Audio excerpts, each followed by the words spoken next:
बिल्कुल सही कह रही है आपके वो तमाम चीज़ों की मौजूदगी में कोशिश ये की जा रही है कि नरेंद्र मोदी के इमेज को ज़रा साफ करके अमेरिका और दुनिया को दिखाया जाए। हेलो दोस्तों, स्वागत है आपका हमारे यूट्यूब चैनल पाक ऑन इंडिया लेटेस्ट पर। दोस्तों, इस वीडियो में हम देखने वाले हैं कि पाक मीडिया का नरेंद्र मोदी पर रिएक्शन। पाक मीडिया का कहना है कि पिछले कुछ 2-2.5 वर्षों में नरेंद्र मोदी की इमेज में सिटीजन अमेंडमेंट एक्ट, आर्टिकल 370 और किसान आंदोलन की वजह से बहुत कमी आई है और अमेरिका कोशिश कर रहा है कि नरेंद्र मोदी की इमेज को साफ करके दुनिया के सामने दिखाया जाए। लेकिन दोस्तों, सच्चाई हमें पता है कि कैसे पाकिस्तान हमेशा भारत और नरेंद्र मोदी पर गलत टिप्पणियां करता रहा है।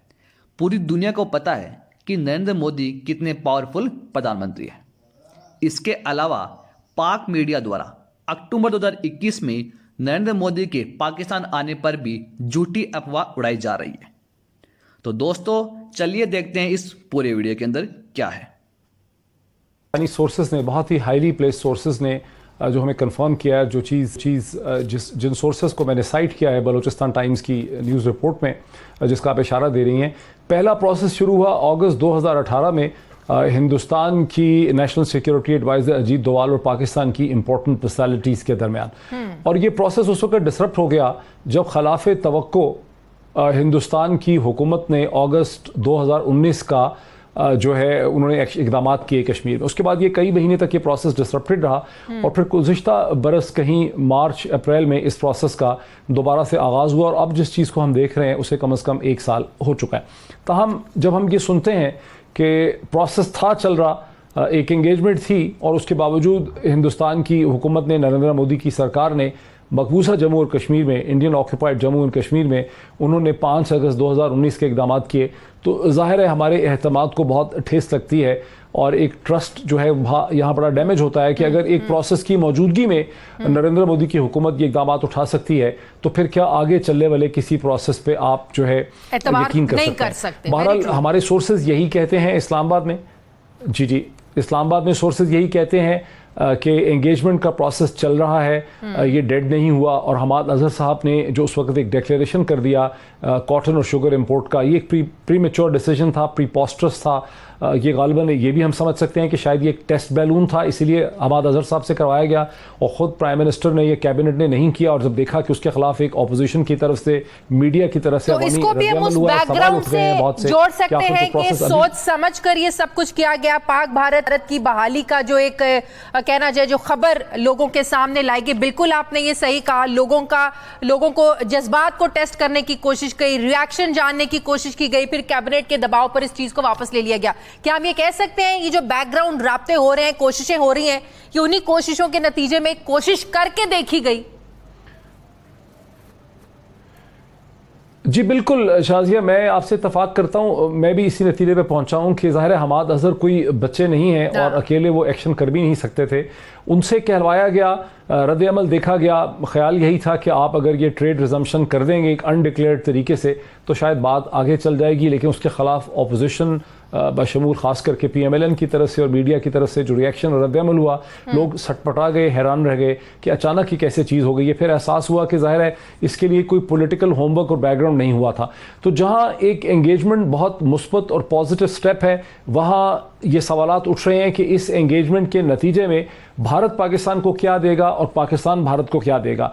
और भारत के जो मोदी हुकूमत के जो यहाँ पे गोल्स हैं, उनके जो इंटरेस्ट हैं, वो तो बड़े वाज़े और क्लियर हैं कि वो चाहते हैं कि वो दुनिया को बता सकें कि पाकिस्तान के साथ उनका एक नॉर्मलाइजेशन का प्रोसेस चल रहा है, बातचीत हो रही है। अगर ट्रेड रिज्यूम हो जाता है तो वही कह सकते हैं कि देखिए हमने साउथ एशिया में अमन हासिल कर लिया है।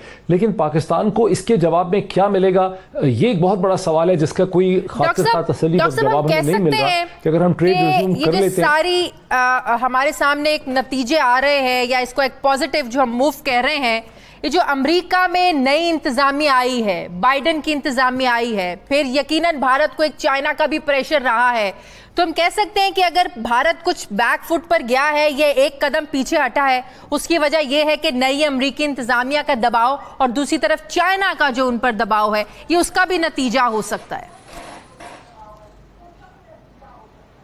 देखिए, हमारे जो सोर्सेज हैं इस्लामाबाद में वो तो ये कहते हैं कि अमेरिका का इन बैक चैनल जो एंगेजमेंट है बैक चैनल की, इसके साथ अमेरिका का कोई ताल्लुक नहीं है। अमेरिका महज एक ऑब्जर्वर है, एक स्पेक्टेटर है, वो इसे देख रहा है। लेकिन जो इंडिपेंडेंट एनालिस्ट हैं पाकिस्तान के, जो सीरियस एनालिस्ट हैं, वो समझते हैं कि इससे, जैसा कि आप कह रही हैं, बाइडेन एडमिनिस्ट्रेशन से इसको अलग हट के नहीं देखा जा सकता, क्योंकि बाइडेन एडमिनिस्ट्रेशन नरेंद्र मोदी की हुकूमत को बहुत खुल के एंगेज करना चाहती है। चीन के खिलाफ उनको बहुत बड़े इत्तेहादी के तौर पे देखती है। क्वाड में भारत को पुश करना चाहती है। वो चाहते हैं कि भारत और पाकिस्तान के दरमियान टेंशन्स के जो ऑप्टिक्स हैं कश्मीर के हवाले से, उसमें कमी हो, ताकि भारत को एंगेज करने में, और चूंकि फिर गुज़िश्ता 2-2.5 बरस में नरेंद्र मोदी के इमेज में भी बड़ी कमी आई है बिकॉज ऑफ जो सिटीजन अमेंडमेंट एक्ट पे जिस किस्म के फसादात हुए हैं, कश्मीर में जिस किस्म के हालात रहे हैं, माइनॉरिटीज़ का जो ट्रीटमेंट रहा है, तो यहाँ पर नरेंद्र मोदी को फेसलिफ्ट करने की कोशिश कर रही है इंडिया की एस्टैब्लिशमेंट, जिसमें पाकिस्तान से टेंशन कम करने का जो एक माहौल का स्पेक्टर है, उसे दिखाकर की एक बड़ी तहरीक, वहां की ऑपोजिशन का दबाव, इंटरनल प्रॉब्लम्स को भी हम इग्नोर नहीं कर सकते, उसका भी एक प्रेशर है नरेंद्र मोदी पर। बिल्कुल सही कह रही है आपके, वो तमाम चीजों की मौजूदगी में कोशिश ये की जा रही है कि नरेंद्र मोदी के इमेज को ज़रा साफ करके अमेरिका और दुनिया को दिखाया जाए। लेकिन पाकिस्तान को क्या मिलेगा, ये वो सवाल है जो सब जहनों में है कि अगर हम ये इस ऑप्टिक्स का हिस्सा बन जाते हैं, भारत के साथ आगे बढ़ते हैं। एक पॉजिटिव चीज़ हमारे सामने आई है कि लाइन ऑफ कंट्रोल के ऊपर 2003 के सीज़ फायर का अहिया हो गया है, उसकी तजदीद हुई है, और वो एक हमें रिलीफ ज़रूर नज़र आती है कि हम पे वो प्रेशर था। लेकिन इसके अलावा अब तक अगर ट्वीट कर दिया नरेंद्र मोदी ने, ख़त लिख दिया, तो ये तो कोई सब्सटैंटिव चीज़ें नहीं है। हमारे भारत के साथ बहुत से इशूज़ हैं, उसमें इंडस वाटर ट्रीटी है, उसके पानी के इशूज़ हैं, सर क्रीक का इशू है, सियाचिन का इशू है, और बहुत से इश्यूज हैं। फिर सबसे बढ़ के ये कि कश्मीर के जो लोग पाकिस्तान के साथ खड़े रहे हैं, जहां 1 लाख के करीब इंसानी जानों की कुर्बानी दी जा चुकी है, हम उनको क्या मैसेज यहां पे देना चाहते हैं? क्या हम कोई ऐसी डिप्लोमेसी कर सकेंगे जिसके नतीजे में कश्मीरियों के हालात बेहतर हो सकेंगे? क्या उनको भारत के जबर से कोई रिलीफ मिल सकेगी? ये वो सवालात हैं जो पाकिस्तानी नेगोशिएटर्स के जहनों में होने भी चाहिए, और हमें बताया गया कि उनके जहनों में है, लेकिन कोई तसल्ली बख्शा में जवाब नहीं मिल सका कि पाकिस्तान अपनी डिप्लोमेसी के जरिए क्या हासिल कर सकेगा अपने लिए और कश्मीरियों के लिए। तो मोदी के दौरे पाकिस्तान को सार्क कॉन्फ्रेंस में शिरकत के तनाजुर में देखा जा रहा है?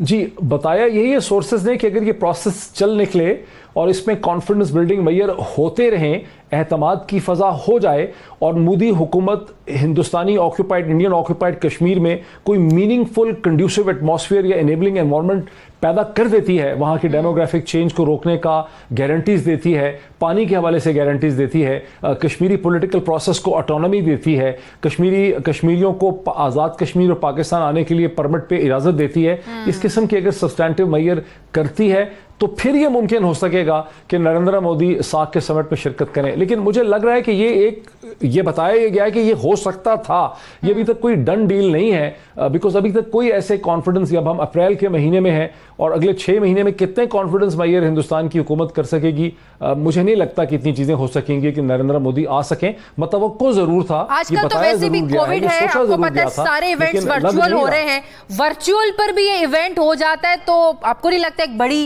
ये पॉजिटिव पेशरफ्त होगी इस्लामाबाद में अगर हो जाता है ये? देखिए, अगर नरेंद्र मोदी, अगर शाजिया, अगर सार्क का कोई ऐसा समिट होता है, जो सार्क का प्रोसेस रुका हुआ है, वो तो रीजनल ट्रैवल, ट्रेड और कनेक्टिविटी के इशू पे रुका हुआ है। वहाँ पर बहुत सी पेचीदगियाँ हैं उस प्रोसेस को लेकर आगे चलने में। जब तक उसके हवाले से बहुत सा बैकग्राउंड वर्क नहीं होगा, बहुत सी नेगोशिएशंस नहीं होगी, बहुत बातचीत नहीं होगी, वो चीज़ मुझे नहीं लगता कि हो सकेगी। सोचा ज़रूर गया होगा, लेकिन ग्राउंड रियलिटी को देखते हुए ऐसा नहीं लगता कि ऐसा हो सकेगा। अगर आप हमारे इस यूट्यूब चैनल पाक ऑन इंडिया लेटेस्ट पर पहली बार जुड़े हैं तो इसको जरूर सब्सक्राइब करें, और जो बेल आइकन का बटन है उसको जरूर दबाएं, जिससे कि आपको आगे आने वाली हर नई वीडियो की अपडेट आपको मिलती रहेगी। ओके।